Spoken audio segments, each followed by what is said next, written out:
Well, if you're curious of what it's like to take care of horses in the rain, today is the day.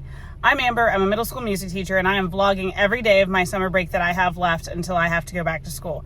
So if you enjoy farm life horses, come on, you're in the right place.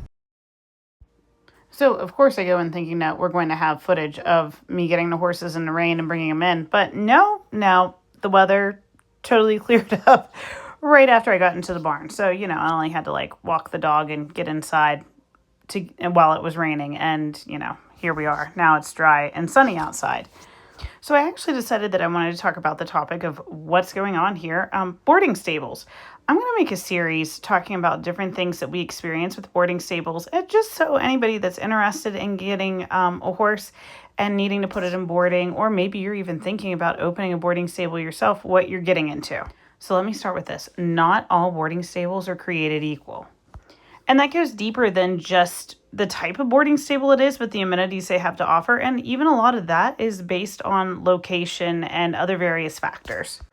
The first style of boarding that I wanted to talk about is self-care. And it is just what it sounds like. Basically, you're paying to rent a space for your horse. And again, the amenities in a self-care facility may look very different. The things you have access to. They may have a wash rack. They may have an indoor arena. They may have an outdoor arena or access to trails. They might not have any of that. And it's just very much what the barn is set up for and the location that it is. So there's a lot of different variables in this equation. But in a self-care facility, you are responsible for everything. You're responsible for buying your horse's feed, for making sure your horse has water, for making sure your horse is fed, for cleaning your horse's stall. And sometimes there's variations on that too. Perhaps you provide the feed, but there is somebody that will come by and make sure that your horse is fed twice a day and has water, different things like that. But for the most part, in a self-care facility, you are on your own. Now, this is a great option if you don't have a lot of money, but you have a lot of time, because it does take time to make sure that your horse is taken care of every day.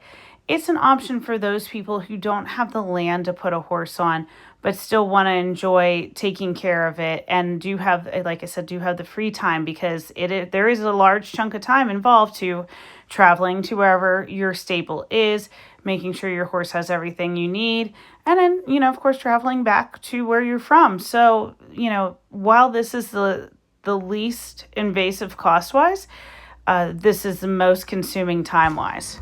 There is partial care, but I don't think that I'm really going to talk too much about partial care, because that is very specific to each boarding situation. So you really have to talk to the stable owners or stable manager, barn manager, to find out what their policies are and what partial care looks like, and even prices, because that can vary wildly.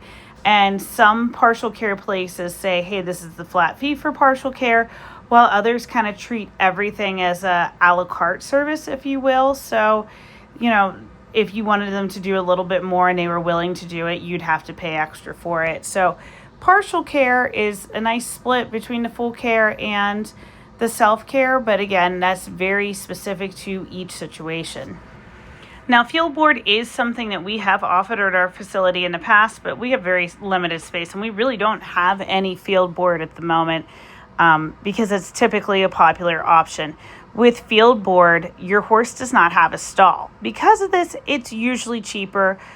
In our case, roughly $100 cheaper than having a stall. But your horse is outside 24/7. They have a run-in shed.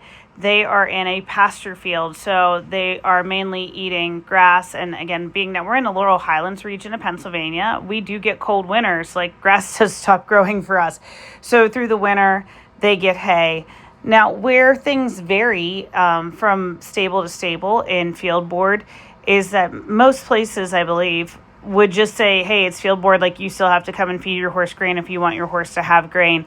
For us, because our field is mixed with our personal horses and some boarders, we just feed everybody because we're already going to be there feeding our horses. So typically the boarder provides the feed that they want their horse to have, and then we take care of the labor because we're already there doing it. It doesn't really make a difference to us. But there are some places that are no, absolutely not. The boarder needs to come and take care of their horse.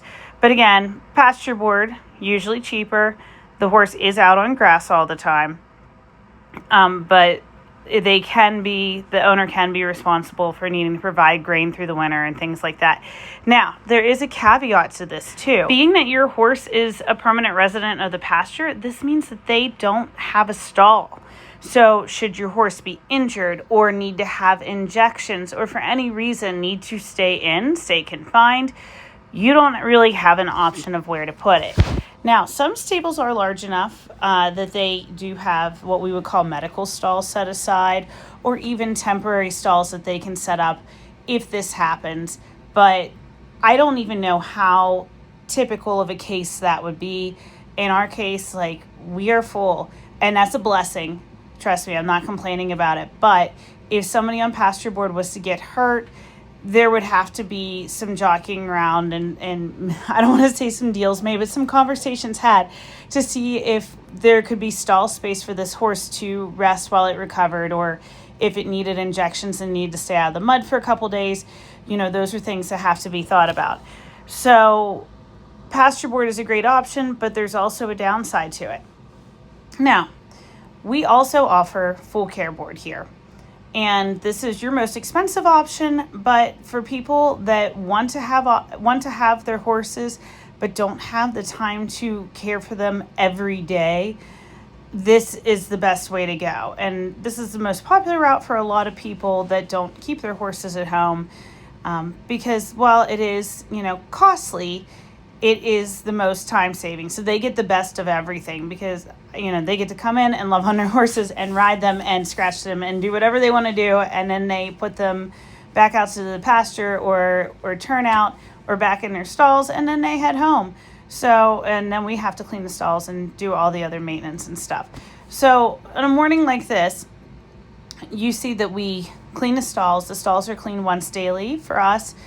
I think that once daily is the norm. Some places do clean twice daily, but we are a small family operated barn, so that's just not something that's feasible for us. We all have full-time jobs. This was pretty much my father-in-law's hobby / retirement, and we just kind of kept it going after he passed. So everything here is done by us and just a handful of other people. If you have stall board, in our case, the horses do get turnout. And you can elect how the turnout's done. I have a horse with a stall, and she goes out pretty much 24/7. She comes in twice a day to eat, but then we throw her right back out again. There are some horses that are in from morning feed till evening feed during the summer, and then they go out at night, and then we reverse that in the winter. And then there are some horses that run the opposite of that schedule.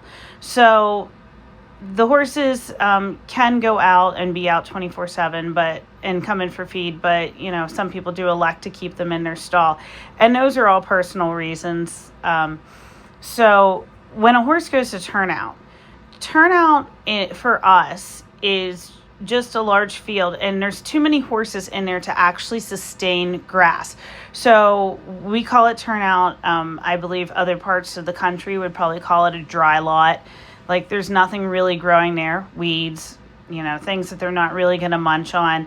And so we have to take hay up. So every morning I'm running hay up to these guys, and then every evening I'll run more hay up so that they have free choice hay as they want. An important thing that you want to notice if you're looking at places that have turnout is water source. So we do have a tub there, but we actually also have a spring up in the far corner, so we're guaranteed that even if the tub got low or whatever, our horses still have access to fresh running water. And I understand not everybody has that, but you want to kind of look and see how are people maintaining the water for their turnout, because for us, while it does get really cold here, it has also, especially in the past couple of years, gotten really hot here too. So, it's important in turnout that your horses have access to water. So as you're looking at different boarding stables, you kind of want to see how is all of this being done. Do they have free choice hay? How much hay are they getting? Do they have access to water all the time? And that's super important. And that's something that a lot of people don't think about. I think when people are looking at boarding stables, they get caught up in the aesthetics. Don't be that person. Aesthetics, yes, they give you the feels, right? That's what they are. there are barns that are beautiful, and then I look around and I think, how in the world is this place being managed?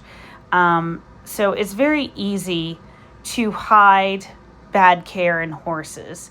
And, you know, I've seen this happen. I've seen people make bad choices. I've seen barn owners make bad choices. I've seen barn help make bad choices. So it's very easy to hide those kind of things. So you want to make sure when you're choosing a stable, you know what you're looking for. You know who's accountable. You know what's going on around there. Like, if our boarders have a question about anything, they can ask at any point in time. And we have an open policy. We don't really establish hours, other than to say just don't show up really late, because, you know, that's rude. There's family on the farm, so we try not to do that. But all in all, like, if you're going to go to a boarding stable, ask questions. After recording this, I can't wait to do more of this series. So I'm going to see you in the future. Go ahead and hit that subscribe button. Bye.